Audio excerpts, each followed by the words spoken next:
Let me get my bearings right. I was trying to catch him when he came around the corner. That's Dad on our 630 right there. I had some telephone poles over there on the other deck that I wanted to bring around here to me. And so that's what he's got right there. Let me fly over and get over here behind him. We can see him there. There he goes. We moved over here to this new deck yesterday evening and working on it. Monday and Tuesday we had 25 loads each day, so we were at 50 loads at the start. You probably don't realize I'm on the ground here.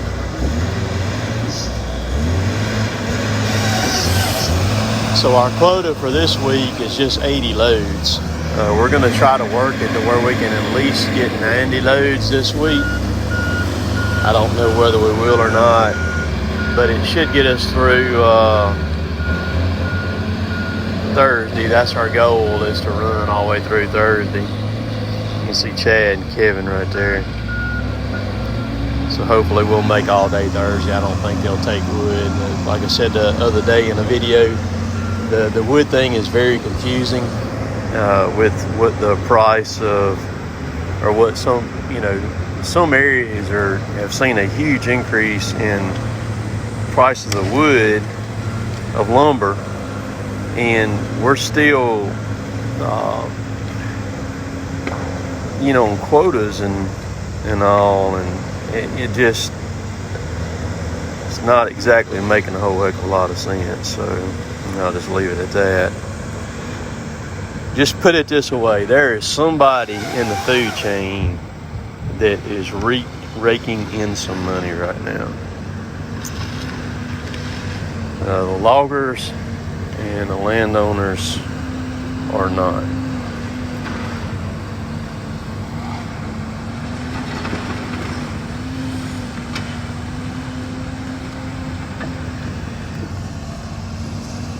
I was talking to Mats Danielson. He is the logger from Sweden that sent me the video that cut the link from Sweden, and we were comparing notes for one another, and there is no difference. It's just they deal with the same stuff that we deal with over here and vice versa.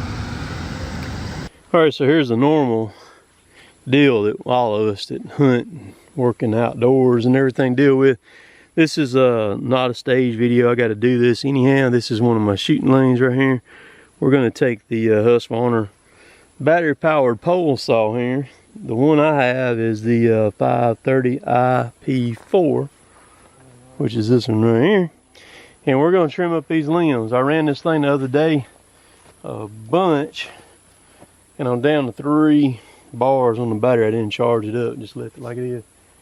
So we're going to knock these limbs off, because these things are bad annoying when deer season comes in.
We're just going to head down both of these sides here, and I'm just going to clean it up. This one here is not too bad, because this is one of them that I worked on with a mini excavator. I'm just going to get some of these protruding limbs out real quick here.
So I'm sitting here editing this video right now, and this battery power stuff ain't no joke. I've never had anything that'll cut like that. Not even a gasoline powered machine. It's actually more impressive watching it on the video than holding it in my hand running it, because it's hard to kind of tell what it's doing.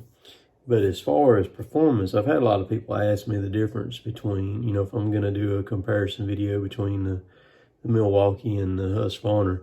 There is no comparison. Performance-wise, you're not going to touch that Husqvarna. That thing is just, that thing's nuts. And the battery on it, that's the BLI 200 that's on it. Me and my brother-in-law cut Saturday together on some more shooting lanes. He was running the Milwaukee, and of course I was running the Husqvarna on the other side. And I mean, he wasn't even touching me. I mean, it wasn't happening. I mean, so I cut, I'm not sure how long we cut, but we cut a long time. And my intentions was to run the battery down when I was doing this right here. I never ran the battery down. It got down to 1 bar, and I never could kill it. I give out before I could kill that battery. I was at the point it was about to get dark, and I was like, forget it. You know, I ain't fooling with it, because I mean, it just would not quit.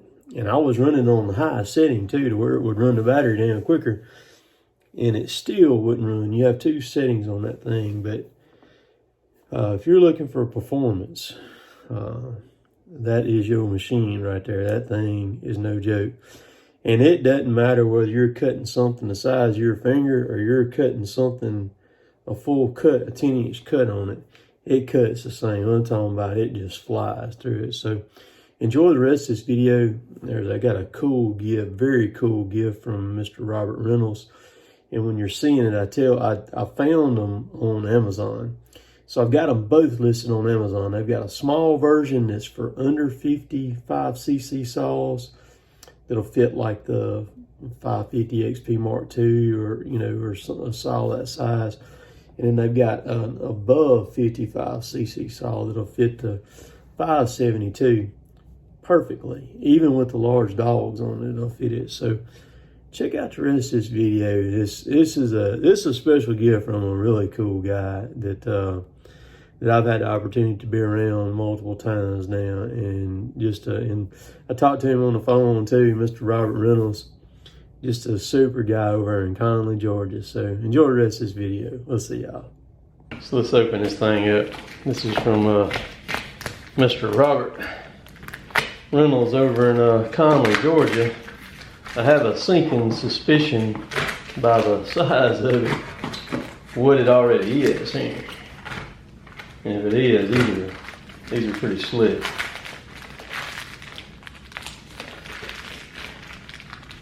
Well, you got it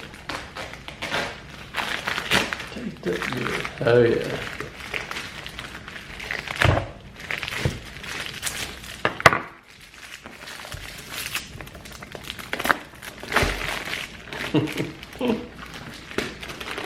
Let's see.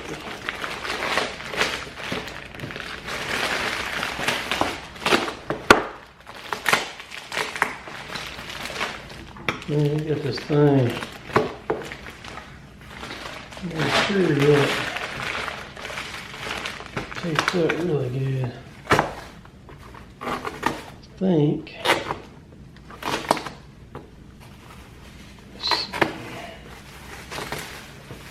I think there's some more stuff in here.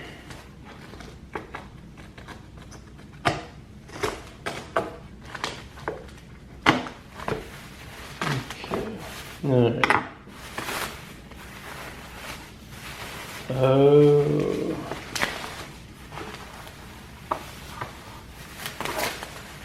Likes knives. He brought me one last year at the chainsaw class and gave it to me. And Jill and we use it all the time.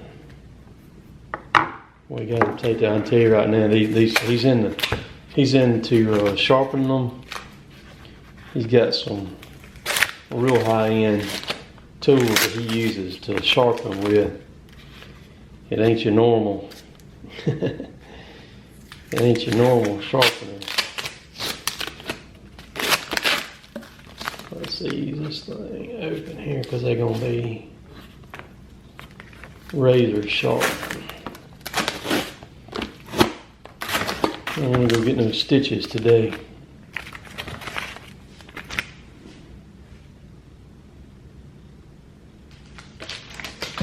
That's one.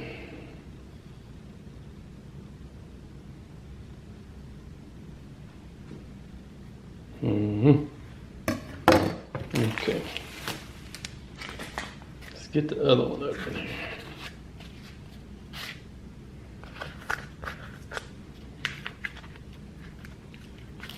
Yes.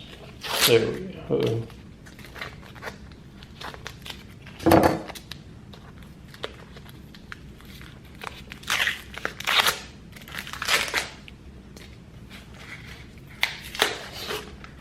This one here got a blade on it now.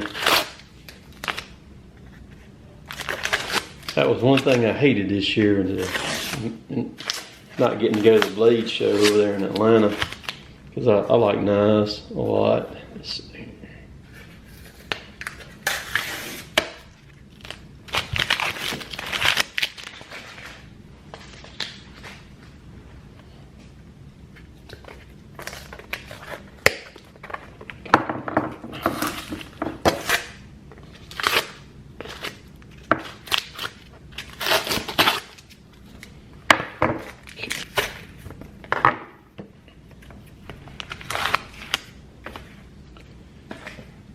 Dude, that thing is right there.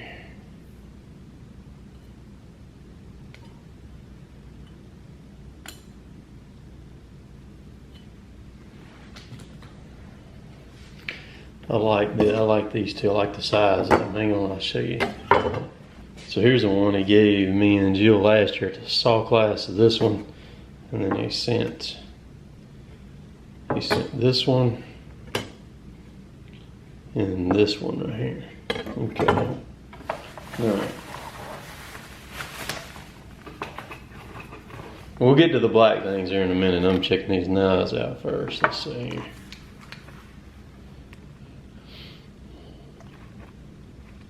Okay, these are some more rod cutlery. Some more knives right there. Well, these are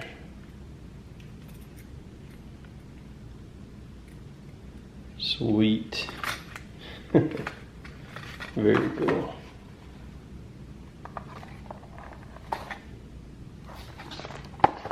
All right.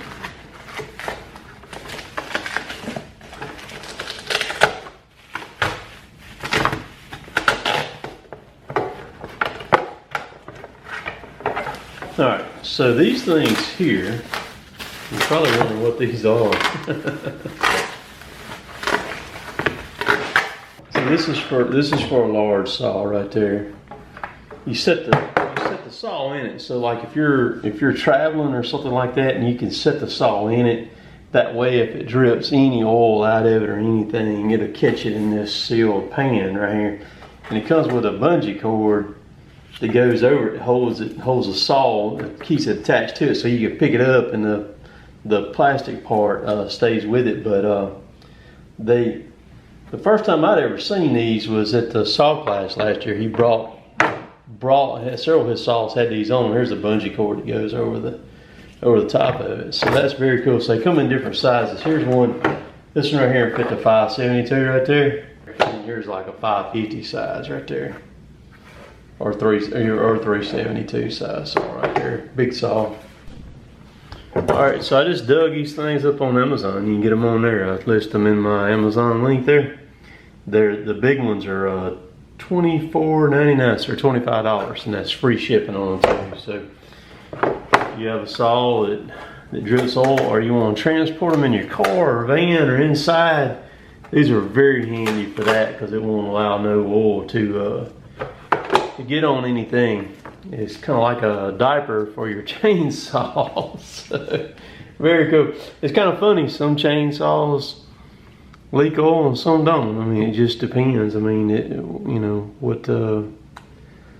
and sometimes I guess it depends on the stroke on the pump sometimes too, on them where it's at in the stroke there, whether they'll drip oil out of them too. They're crazy.